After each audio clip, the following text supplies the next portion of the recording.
राधे राधे। जय श्री राधे। श्री हरिवंश राधा वल्लभ लाल की जय हो। सभी संतों हरि भक्तों की जय हो। पूज्य गुरुदेव महाराज की जय हो। युगल जोड़ी सरकार की जय हो। सभी संतों हरि भक्तों की जय हो। हमारे ठाकुर जी महाराज की जय हो। श्रीमद् भागवत ग्रंथ की जय हो। डोंगरे जी महाराज की जय हो। जय श्री राधे। बहुत बहुत स्वागत है आपका हमारे चैनल में। हम श्रीमद् भागवत के नवम स्कंद की कथा का श्रवण कर रहे हैं और हम सुन रहे थे कि कैसे हनुमान जी अब लंका पहुंच गए हैं। जय हो। और उन्होंने लंकनी का वध कर दिया। तो लंकनी का वध हुआ तो ये बात लंकनी को समझ में आ गई कि अब रावण की भी मृत्यु होने वाली है। जय हो। तो आइए आगे का प्रसंग श्रवण करते हैं, लेकिन उससे पहले श्लोक का श्रवण कर लेते हैं। सच्चिदानंद रूपाय विश्वोत्पत्त्यादि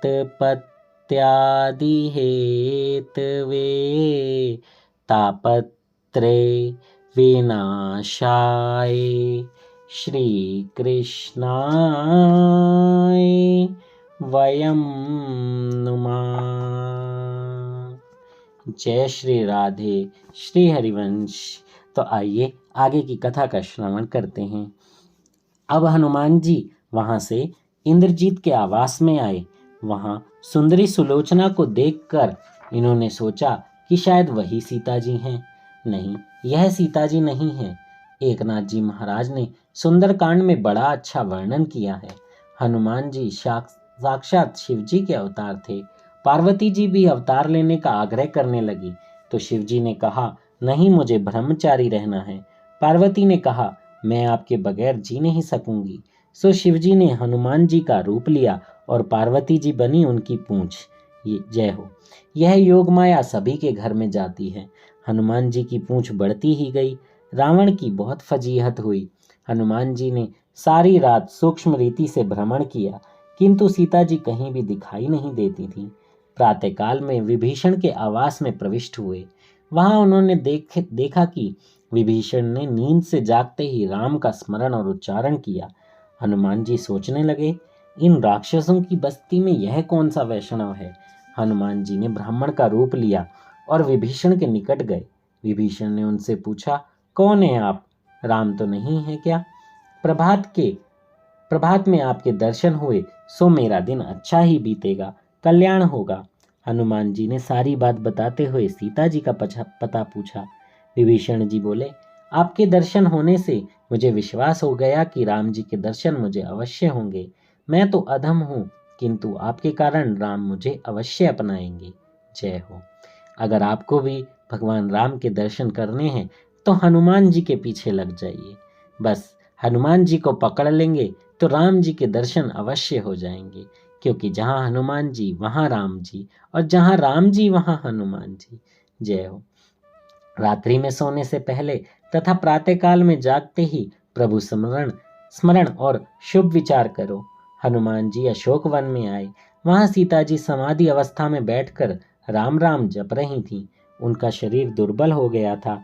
हनुमान जी ने उनको मन ही मन प्रणाम किया और वृक्ष की डाली पर बैठकर राम कथा सुनानी शुरू करी। आपको ढूंढने के लिए कई वानर भेजे गए हैं, उनमें से एक मैं हूँ। मैं रामचंद्र जी का दूत हूँ। आज मेरा जीवन सफल हो गया। साक्षात आद्या शक्ति सीता जी को मैं प्रणाम करता हूँ। सीता जी बोली, भाई कौन है तू?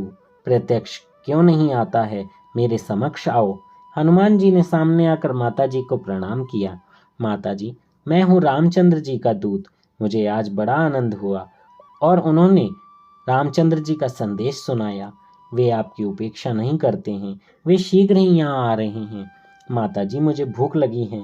यहाँ फल तो बहुत हैं, किंतु राक्षस लोग निगरानी कर रहे हैं। सीता जी ने कहा, नीचे गिरे हुए फल ही खाना, तोड़कर ना खाना। हनुमान जी ने सोचा कि माता जी ने फल तोड़ने की मनाही की है, वृक्षों को झकझोरकर फल गिराने की नहीं। तो उन्होंने वृक्षों को झकझोरकर फल गिराए और आहार किया। संत तो भोजन करते समय भी भजन चालू ही रखते हैं। अन्न की निंदा पाप है। हनुमान जी ने दिव्य वानर का स्वरूप धारण किया और पूंछ को उसका काम करने की आज्ञा दी। पूंछ ने बहुतों को मारा, कई राक्षसियों का संहार किया। इतने में इंद्रजीत ने वहां आकर ब्रह्मास्त्र छोड़ा। हनुमान जी ने ब्रह्मास्त्र का सम्मान किया। इंद्रजीत हनुमान जी को बांधकर राजसभा में ले आया। रावण ने हनुमान जी से पूछा, ए बंदर, कहाँ से आया है तू, क्यों आया है? हनुमान जी ने कहा, ए दशानन, मैं तो तुम्हें उपदेश देने के लिए आया हूँ। शिव जी को प्रसन्न करने के लिए तू तपस्वी बना था, फिर भी पराई स्त्री सीता जी को बंदी बनाया। रामचंद्र जी की शरण में आ, वे तेरे सभी पापों को क्षमा कर देंगे। किंतु रावण कब समझने वाला था, वह तो अहंकारी था। उसने अपने सेवकों से कहा, इस बंदर की पूंछ में ही शक्ति है, जला दो इस पूंछ को। सेवक हनुमान जी की पूंछ को कपड़े से लपेटने लगे। हनुमान जी अपनी पूंछ को बढ़ाते गए। लंका के सारे बाजार का कपड़ा खत्म हो चुका। कपड़ों को घी तेल से भिगोया गया, फिर उन्हें जलाया गया। हनुमान जी ने कहा, यह तो पूंछ यज्ञ हो रहा है। रावण, अपने मुंह से जरा हवा तो दो। रावण फूंक मारने गया तो उसकी दाढ़ी जल गई। हनुमान जी ने कई घरों में कूदकर सारी लंका में आग लगा दी। राक्षसियां दौड़ती हुई सीता जी के पास आई और कहने लगी, आपके पास जो पुरुष आया था उसकी पूंछ सारी लंका को जला रही है।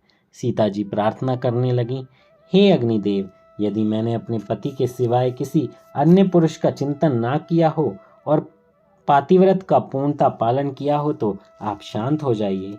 अग्निदेव चंदन से शीतल हो गए। लंका जल रही थी। हनुमान जी ने समुद्र के किनारे पर आकर देखा तो उन्हें लगा यह अच्छा नहीं हुआ।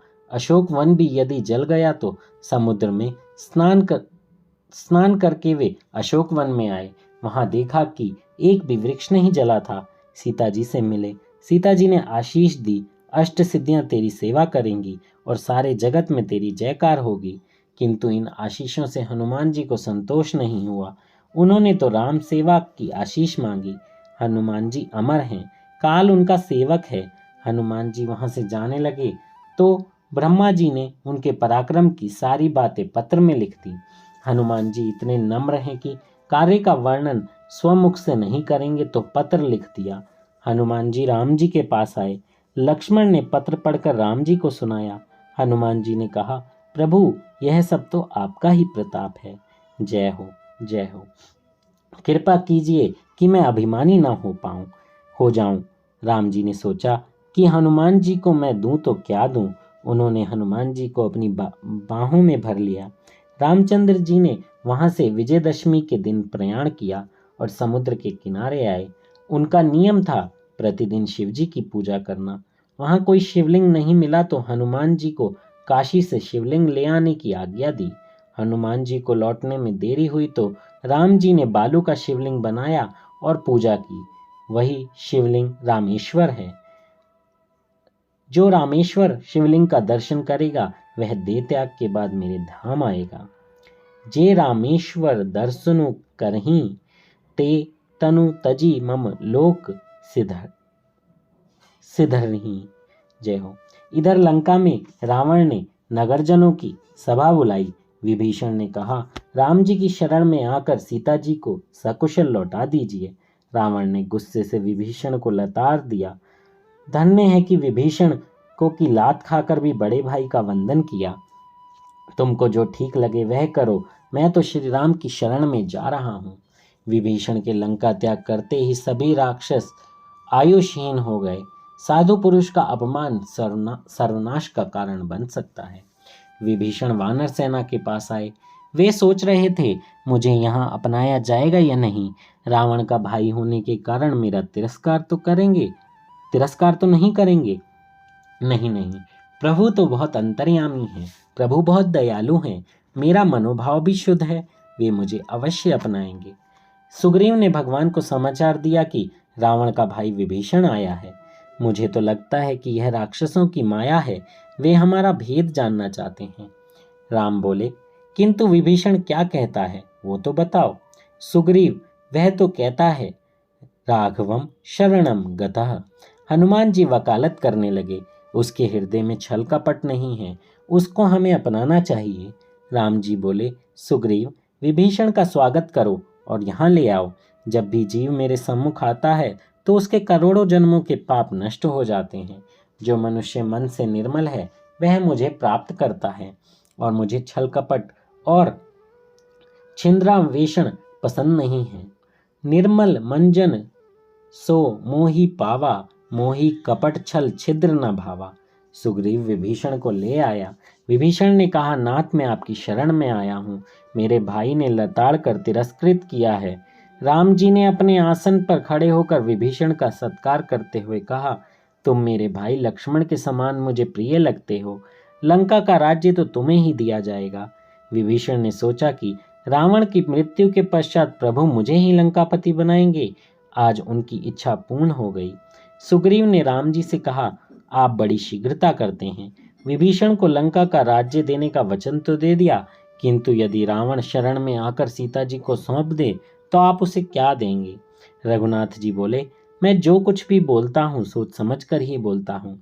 यदि रावण शरण में आएगा तो मैं उसे अयोध्या का राज्य दूंगा। जय हो। विभीषण शरण आयो, करयो लंकाधीश। यह सुनी रावण शरण आए तो करहूं कौशलाधीश। जय हो। कितने प्यारे प्रभु हैं, कितने प्यारे। लेकिन हम सब लोग अधम हैं। सोचिए, भगवान अपना राज्य देने के लिए तैयार हो गए, वो भी रावण को, और रावण पर शरण में आया ही नहीं, क्योंकि प्रभु जानते हैं कि उसका स्वभाव कैसा है।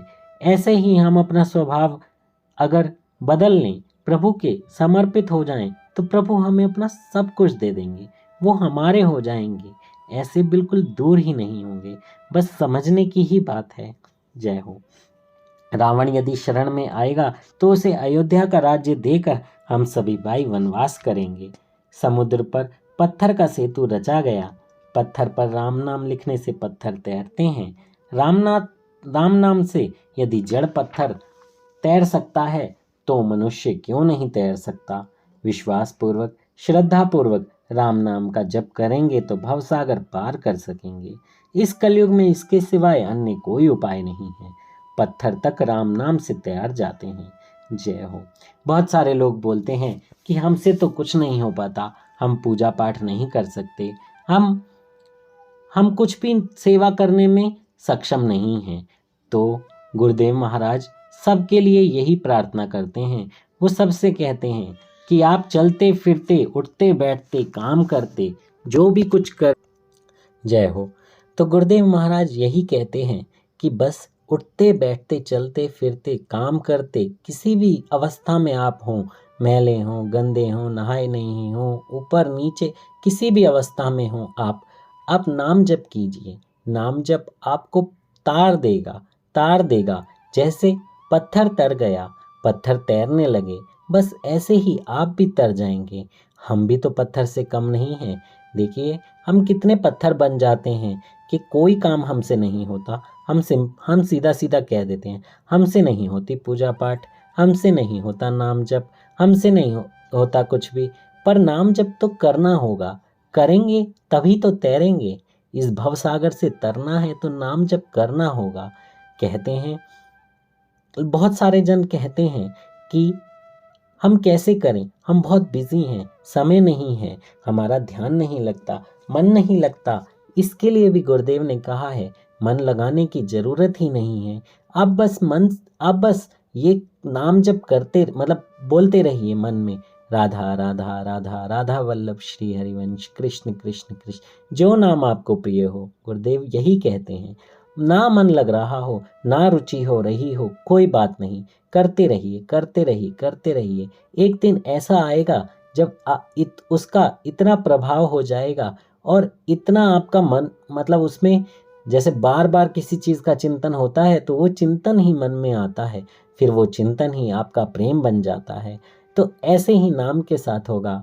कुछ भी हो वो करते रहिए, फिर वो आपका एक दिन चिंतन बनेगा, चिंतन आपका प्रेम बनेगा, और जिस चीज़ से हमें प्रेम हो जाता है वो चीज़ फिर उसको दूर करने का मन नहीं करता।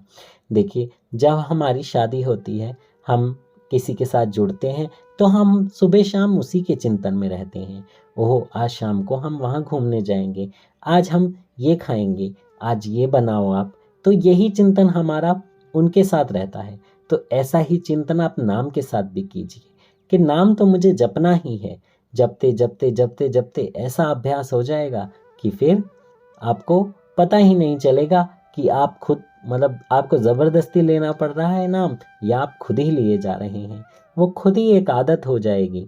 राधा वल्लभ श्री हरिवंश, राधा वल्लभ श्री हरिवंश, मन में बस यही चलता ही रहेगा। जय हो। रामचंद्र जी ने लंका में प्रवेश किया।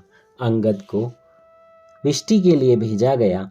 अनेक राक्षस मर गए। लक्ष्मण ने कपट से इंद्रजीत का मस्तक उड़ा दिया। यहाँ सुलोचना ने सती होना चाहा।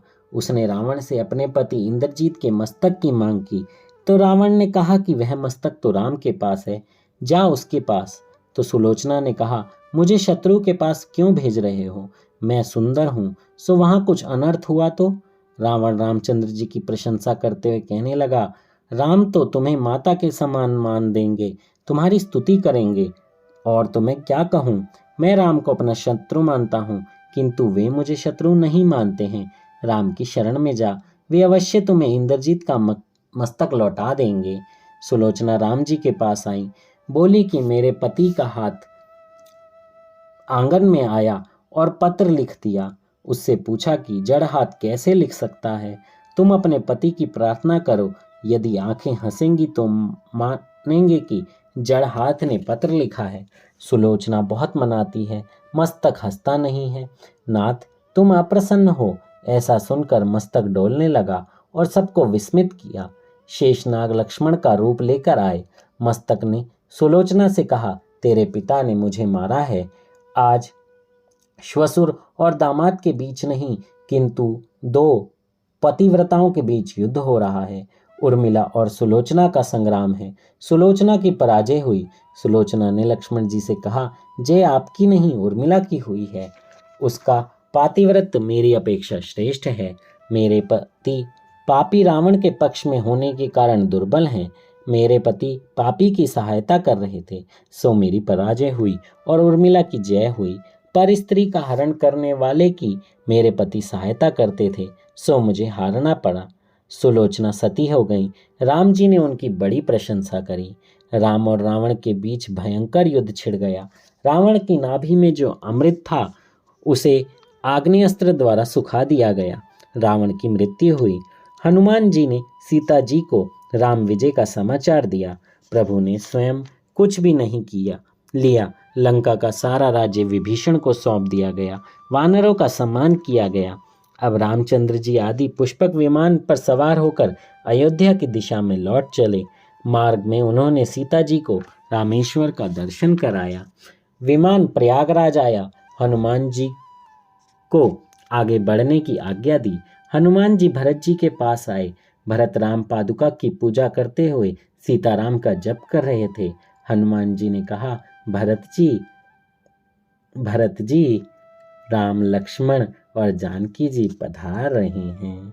बोलो सियावर रामचंद्र की जय। पवन सुत हनुमान की जय। बोलो सीता मैया की जय। बोलो लक्ष्मण भगवान की जय। जय हो। जय श्री राधे। इसी के साथ हम अपनी वाणी को विराम देते हैं। इससे आगे का प्रसंग हम कल श्रवण करेंगे। जय हो।